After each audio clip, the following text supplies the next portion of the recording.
This episode of Neighbors is brought to you by Yazoo Brewing Company, a Southern original brewed in Nashville, Tennessee since 2003. They're makers of beer like Yazoo Pale Ale, Gerst, and their brand new Daddy-O Pilsner, which was crafted in honor of brewmaster Linus Hall's grandfather. His name was Parker Bullet Hall. In 1939, he played his first season in the NFL for the Cleveland Rams and was named Rookie of the Year and MVP of the league. You can get a free pint glass when you enter the promo code NEIGHBORS along with your purchase of merchandise from yazoobrew.com. Yazoo is a proud supporter of all neighbors everywhere, sharing stories over a pint. It all started at Thanksgiving. I went home to Missouri and decided to bring my recording gear. I wanted to record my grandparents, capture their stories and voices for future generations. Well, how's everything? Still watching Nashville. I like that program. I sat down with my grandpa in the back room of his house. He was in his comfy green recliner. Pretty simple life. And how old are you? I'll be 73, December 17th of this year. His dad was a truck driver and delivered produce all over Missouri. Sometimes my grandpa would tag along with him on his route. And one day, they stopped in Granite City, Missouri. They were hungry, so they went looking for food. And they found this guy. By the name of Chubby Chuck. He owned a restaurant that looked like an outdoor cafeteria. Kind of like the first food truck. They asked him what was on the menu for the day. The guy said, well, I've got the unknown bird. It came as a soup. They were so hungry, they decided to keep the conversation going. I said, what's the unknown bird? He said, I can't tell you, it's illegal. And everybody assumed that it was quail. And they would sell this unknown bird stew or soup, you know. And there, floating around in the pot, were gross, nasty pigeons, masked by broth and a little clever marketing. But the thing is, today you can go to a really fancy restaurant and pay top dollar for squab.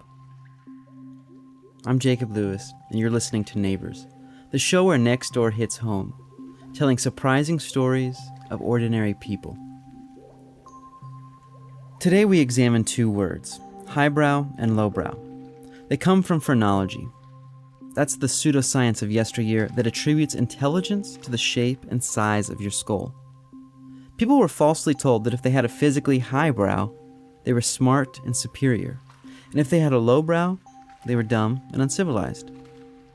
We're going to explore these words by going on a journey, from a campfire to the kitchen, from your living room to the other side of the world. And we're going to do this through something we all share: breakfast, lunch, and dinner. So on to breakfast. Let's grab a cup of coffee.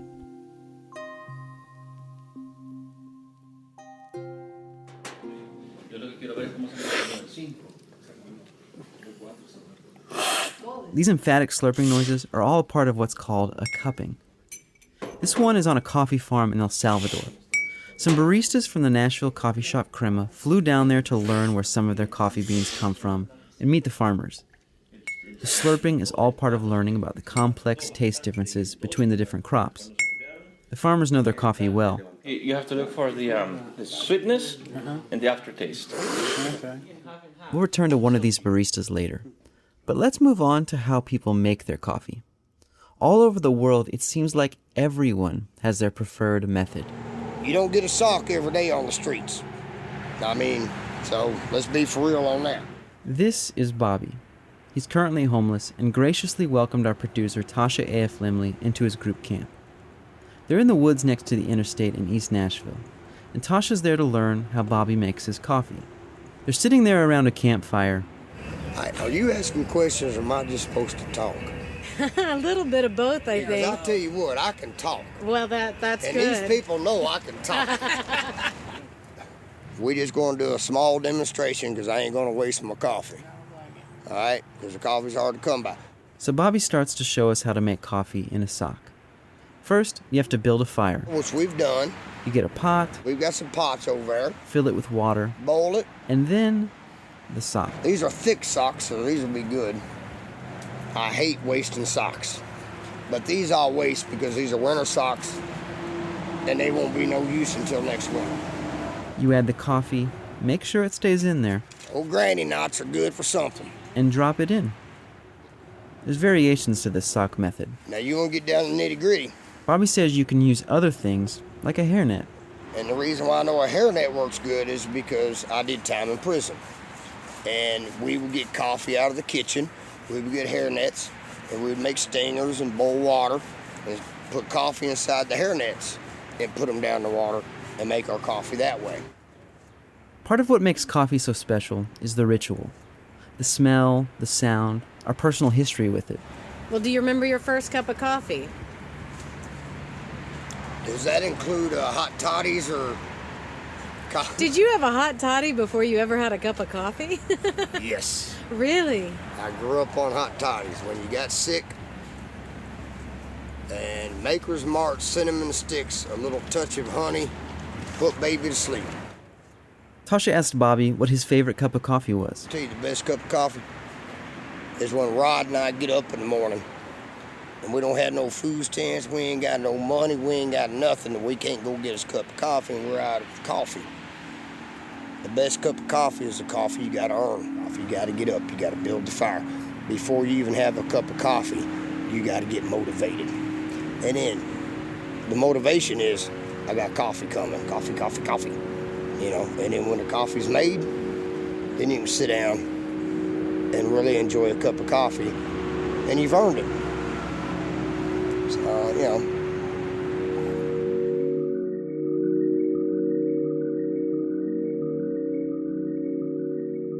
After some time had passed, Bobby realized he'd been talking and neglecting to offer some coffee to his guest. Hey, hold on.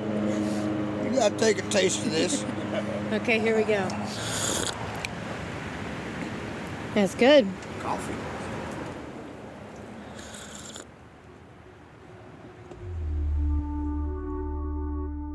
The act of Tasha drinking that coffee made the terms highbrow and lowbrow irrelevant all of a sudden. Like two different worlds didn't exist. And yet there are two different worlds. And sometimes they're not as far from one another as you might think. Tasha, who just drank the coffee brewed in a sock next to the interstate, her husband Mark is actually a card-carrying member of the highbrow coffee world. The person you heard slurping in El Salvador, that was him. He works at the coffee shop in Nashville, CREMA, who sent their employees down there. So I went over to their house to see how Mark makes his coffee when he's off the clock. I'm trying just some bottled water today to see if I get a better flavor with like something with a little more minerals added back in. So yeah, we'll see how that goes. Mark and I are standing in his kitchen in a small house in Nashville. It was very homey. You guys don't invite a lot of people over? I think, yeah, you know, we go out. On the kitchen counter was a scale, a grinder, a kettle, and a device that was markedly different from a sock. This is the Kalita Wave pour over. When I do coffee this way, when I do a pour over, I use the same recipe that I use at work, which is a 16-to-1 ratio. So that's 16 grams of water for every 1 gram of ground coffee. Coffee he's making me today was shipped from Costa Rica and roasted right here in Nashville. It is the El Pilon. He grinds the coffee to the perfect particle size. He heats the kettle to a precise temperature, rinses out the paper filter, adds the coffee, and then begins to slowly pour water on it. About a 3-minute, 45-second pour. That keeps the coffee in contact with the water for the perfect amount of time. And as he starts to pour, the coffee starts to bloom. And that's just gases, CO2 being released from the coffee. As the water passes through the filter, it drips into a glass container that looks like it's straight out of a chemistry lab. 3 minutes and 45 seconds later, we have a cup. All right, cheers. Cheers, man. The coffee was delicious. It had a fruity taste with a hint of chocolate. The whole process was very beautiful, and I learned that it can be expensive too, like in the case of the mutant bean. Now, this is the most highbrow coffee story I've heard to date. On a farm in Costa Rica that CREMA works with, they found a few trees, a few coffee plants on their farm that were a little different. The roaster at CREMA went there on a trip, and the farmer brought him to those trees, the ones that were a little different. And the farmer said, "You have to taste this. The coffee cherries have a very papaya flavor." And so they said, "Hey, there's like 4 of these trees that all taste this way. So let's plant the cherries from those and see what happens. And sure enough, they continue to have that unique flavor. They ended up with enough to make about 100 cups of this stuff. It comes served on a fancy board with custom truffles made by a local confectioner to complement the papaya taste. Standing up on the board is a card. Which I really like the card. It tells the entire story of the coffee. And what does all this cost? And it's a $10 setup for a cup of coffee. And I have not had an entire cup because, that's a little pricey. But I've gotten to taste the coffee. I've gotten to cup the coffee, because it's important that we know what we're selling and, what's good about it. When I was working at a coffee shop on Music Row 10 years ago, if you told me somebody had a $10 cup of coffee, I just would have thought, that is absurd. That is ridiculous. There's no reason for that. What's in it? Coffee. And now? We've actually sold slightly pricier coffees before.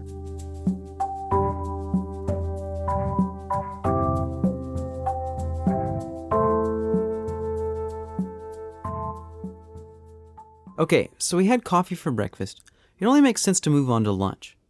So in my search for highbrow and lowbrow foods, one menu item kept coming up over and over again. The bologna sandwich. I mean, really top-notch chefs would tell me about their love for this thing. It's a pretty common menu item in Nashville. There's a famous one downtown at a music venue and bar called Robert's Western World. On their menu, it's listed as the Recession Special. A fried bologna sandwich, bag of chips, and a PBR for $5. But the holy grail of bologna sandwiches, that can only be found in one place. Our resident food reviewer on the show is Chance Perdue.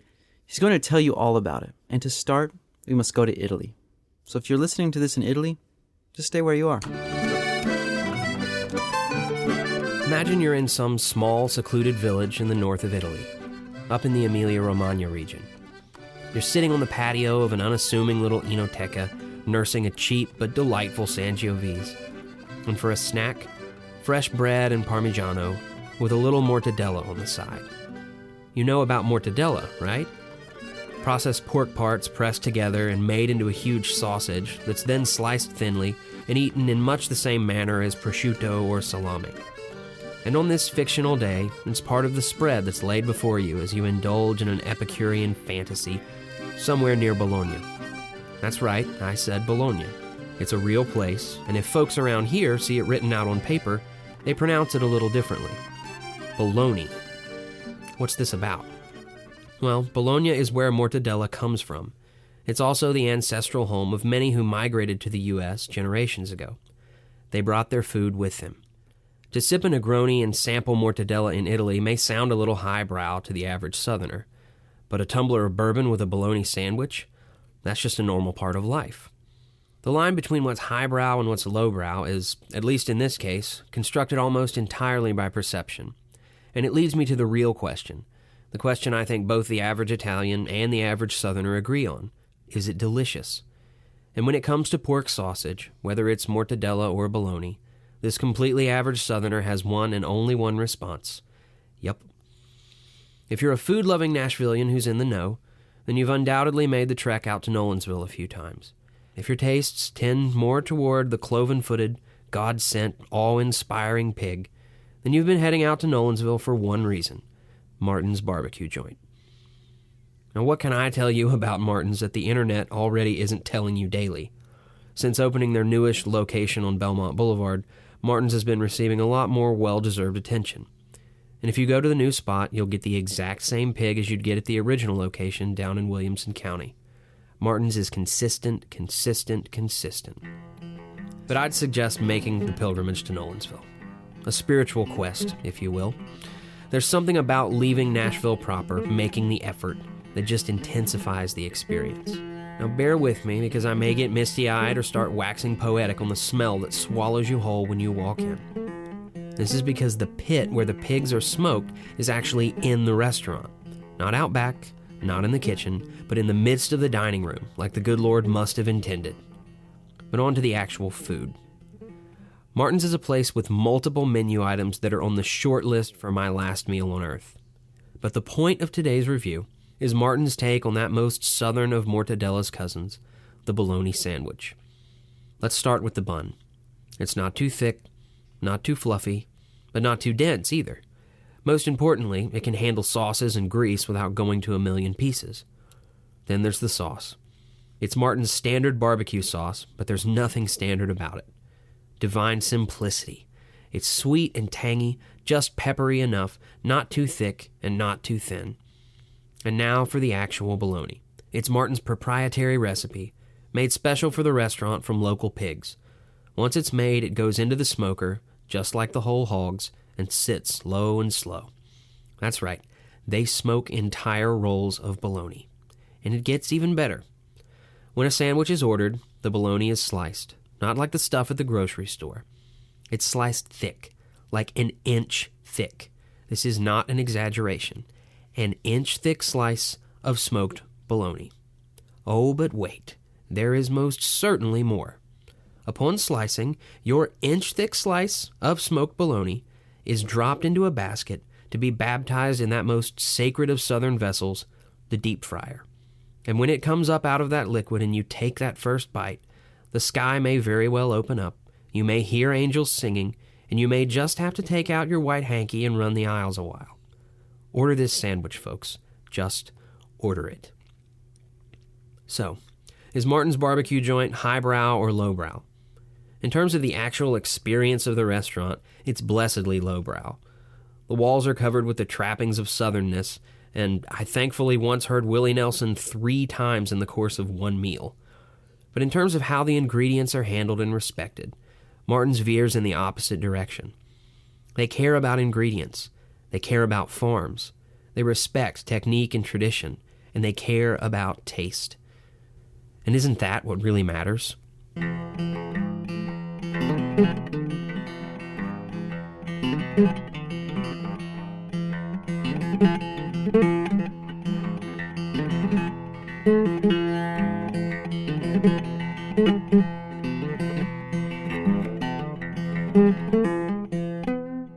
That was our in-house foodie, Chance Perdue. We're moving on to dinner now, and we're returning back to that nasty, gross bird, the pigeon. Ours came with the head off, but the legs were still on, and they were eviscerated, obviously. What does that mean? The guts were ripped out. Eviscerate is the highbrow word. Yeah. My name's Josh Habiger. He's a fancy chef. I moved to Nashville to open the Patterson House. That's a fancy cocktail bar. Opened a place called the Catbird Seat. It's a fancy restaurant with a fancy tasting menu. Then went on to help Ben and Max open Pinewood Social. It's like a fancy everything place with a fancy bowling alley in it. In the process of working on another restaurant and bar concept here in town. He wouldn't tell me, but I'm pretty sure it's going to be fancy. You know, I probably get a lot of shit in my life for being associated with a place like the Patterson House and the Catbird Seat where there is kind of that highbrow experience. I think nobody ever wants to cook for me.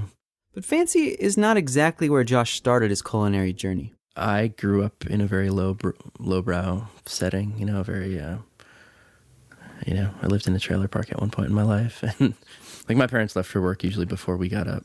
So we got ourselves up, fixed ourselves breakfast, which was a Mountain Dew and some Pop-Tarts. We'd get home before they got home and we'd throw a Hot Pocket in the microwave, drink another Mountain Dew. And then I'd go to work before they got home. So, you know, I wouldn't see them all week, but a lot of Mountain Dew and Hot Pockets growing up. I don't know what I imagined a really prestigious chef would look like, but Josh looks both unassuming and somehow at the same time like a gruff Jude Law. Maybe that paradox can be explained by the fact that he comes from a small town in Minnesota. You know, my first restaurant job was a dishwasher in a little diner in my hometown. Honestly, it's the same diner that my mom worked at when she was pregnant with me. I think initially it was a way for me to try things that I necessarily wouldn't otherwise get to try. You know, we didn't have a lot of money growing up. Josh is such a unique balance of highbrow and lowbrow. After working in the diner, he went off, worked in some really nice restaurants in London, New York. But he also worked as a deckhand for 3 summers on a salmon boat in Alaska. Now he's in Nashville. I feel like him and my grandpa would have a great conversation together. Squab's a beautiful, beautiful bird. It's, we would say pigeon on the menu simply, to kind of let people know what it actually is. I think it's very underutilized. Why? I think because of the connotations with street, the flying rats that we see on the streets, and the New York City pigeon. The Catbird Seat is a restaurant with about 20 seats around an angular U-shaped bar. The chefs prepare everything in the middle of the room. The barrier between chef and eater is gone. There are no servers. The chefs plate the food, present it to the patrons, and answer any questions they might have. With the tasting menu, you have this opportunity to build people's trust with earlier dishes, and then you can take them outside of their comfort zone once you build that trust. And I think that's something we would try to do there. About halfway through the meal, you'd get this pigeon dish with the claw still attached to it, and it looks very carnal and very aggressive. I mean, people definitely, I think, were taken by it when they saw it, and some people would refuse to eat it after seeing the claw, and we would, try to get something else for them. But most people, sometimes with a little nudging from us would try it and then end up being rewarded because of how good that is. Coming from lowbrow roots has given Josh a unique angle on food. He's a creative guy, and one time at the Catbird Seat, he made this dish. It was based on an episode of The Simpsons, and Homer was trying to make a cross between a tomato and tobacco, and he called it Tomacco. And, tomatoes were in season that first fall that we were open, and the first place my mind went was tobacco. So I had this tomato dish with this tobacco cream, and we would make that by steeping cigars into the cream, and then you making a custard from that cream. Were they nice cigars? Yeah. They were highbrow cigars. When you taste this custard, you get you're attracting nicotine. You could feel the nicotine kind of go down your throat. It's like this kind of warmth and numbingness going down your throat. But I think the cool thing was I could kind of size people up as I went to talk to them about the food and say, this dish is, heirloom tomatoes with tobacco custard and fermented black garlic and blah, blah, blah. Or I could be like, hey, you guys ever watch The Simpsons?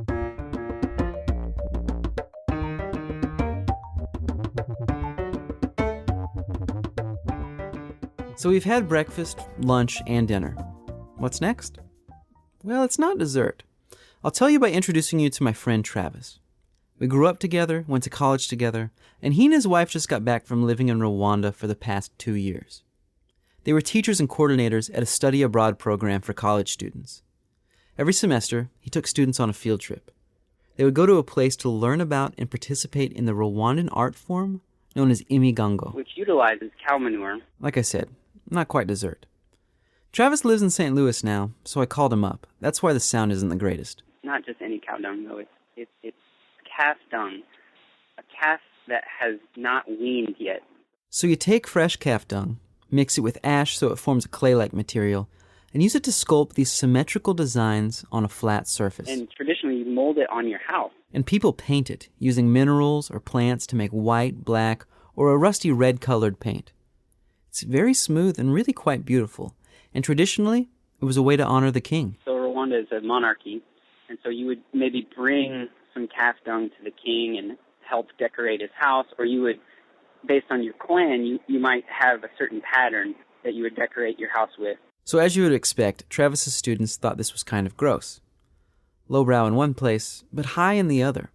So one day Travis was talking to his Rwandan friend, Ida. And she was telling me a story about a friend of hers. Her boyfriend or husband had been caught cheating on her. And Ida was really upset. And she just kept saying, that is chicken poop. That is chicken poop. I can't believe that. That's chicken poop. So I got to thinking about it and sitting there with Ida, and it dawned on me that maybe she means what I would say is bullshit. So I said, Ida, you mean like chicken poop? In America, we would say that's bullshit, something that you don't like, that's negative in connotation. And Ida looks at me, her eyes got real big, and she said, oh yeah, no, bullshit is nice. You can build your house out of bullshit. You can make art with your bullshit. 2 words, highbrow and lowbrow. They're just words to describe things. But for me, these labels, like any opposing labels, can keep me from seeing what a thing really is. Because in most cases, things are both. They're gross and beautiful, overpriced and totally worth it. And to me, that gives me a lot of hope. that there's room for Bobby and Mark to both enjoy coffee, that there's room for Chubby Chuck and Josh Habiger to both cook pigeon, and that there's hope for me and my neighbor to be what we really are and see each other for whatever that is.